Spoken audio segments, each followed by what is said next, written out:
Yeah, those are those divine metaphysics from the Course about the ego creating the universe, the cosmos, the earth, the body, and everything like this, where it seems so vast that it's almost like how could that even happen? It just seems unbelievable. It can seem unfathomable. And the only thing I could say, like with the Big Bang theory of the cosmos, that it would take something that had a very, very powerful mind underneath this to even make it seem possible. The Big Bang seemed to be a hurling of molten materials and planets and spheres in an outward way.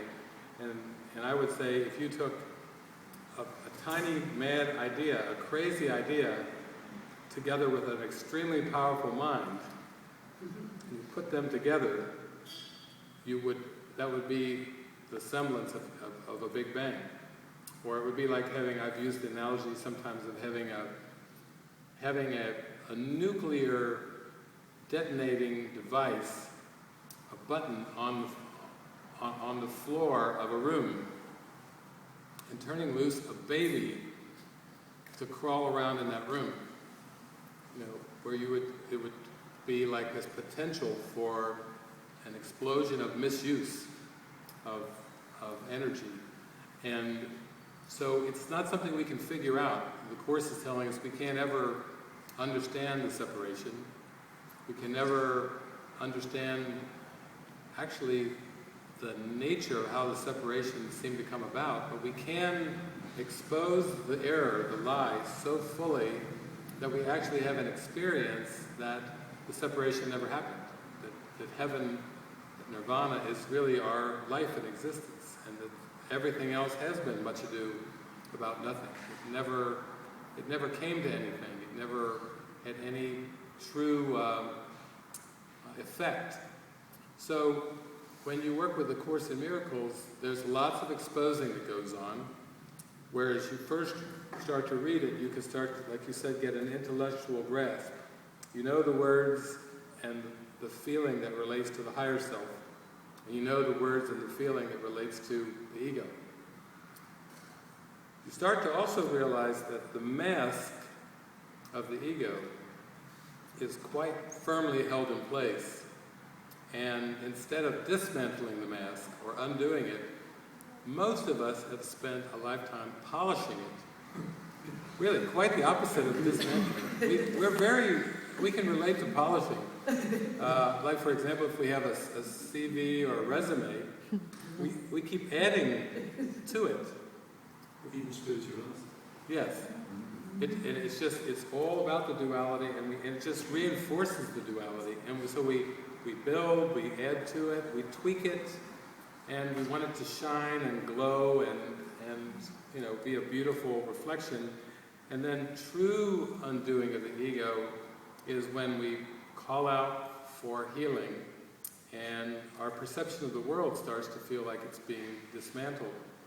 Kind of like in that movie, I Heart Huckabees. I don't know if you ever saw that movie, but it was a movie about the dismantling of the faulty perception of reality. And the main characters go through a lot of very difficult loosenings and dismantlings. So we first have to admit we've tried to polish the mask, we've tried to make things cushy. We value comfort, we value convenience, and in some sense, if Jesus came to our door and knocked on our door and said, "Come with me," and the whole thing will disappear, and it will be as if it never happened, you may not let him in the door. You may just close the door pretty quickly because it's too much, like yanking the tablecloth, the magician yanking the tablecloth off the table. So we need a lot of convincing, a lot of miracles, and there's a lot of intense emotions that come along with this journey that have been hidden, that have been kept down out of awareness that we do have to allow out.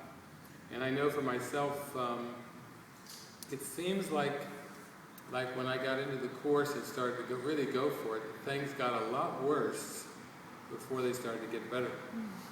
That I first got into the course, and then I went through the honeymoon period, like a lot of people do with it, and then it's almost like, okay, do you really want to take a peek behind the curtain? Yes. Are you really willing to do whatever it takes to go for this journey? Yes. Really? Yes. And then, wham! Wham, bam!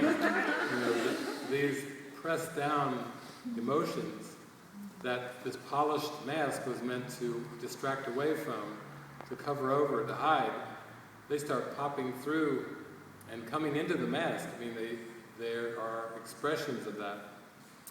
In A Course in Miracles, Jesus has his 31 chapters, and it's not until you get to the back of the text that he starts talking about this self-concept. And he says it's a two-tiered self-concept. Your first tier is the self that you present to the world. And it seems to be most of us feel it's a somewhat decent self. At least we might say decent. We wouldn't use insanity to describe our personality self. Those are the ones that are locked up, not us. Those are the ones that are in the mental hospitals. So it seems to be somewhat decent, but Jesus calls this top tier of the self-concept, this make-believe self-concept, he calls it the face of innocence. And if you look around, I mean, if you take little snapshots, take a little iPhone and take snapshots, these would be little snapshots of faces of innocence. Oh, they're just cute human beings, and they're just doing the best that they can, and they've got their good things, their bad things, but, they're human beings, and, they weren't created perfect, but they're cute, and they're coming along in their own way. And then Jesus says the self-concept, the face of innocence, is wet with tears, he says, at the injustices of the world. And if you took little videos or like time-lapse photography of our little faces, you would see the tears start to roll down the face, and the eyes well up quite a lot, because there seems to be a lot of interpretations of injustices that happen to this top tier. He says that the top tier, the self that we call our personality self, was made to cover over a lower tier, which, Carl Jung called the shadow. So the shadow is underneath this top mask. And Jesus uses the phrase, this lower tier is draped with sin. Draped. Here we are in England. You know what that word means, draped. Draped with sin. In fact, it's so dark that the mind can't even stand to look upon it. It would just turn away in utter disgust at that one, and that's why the top tier was made. So it's like a layer cake.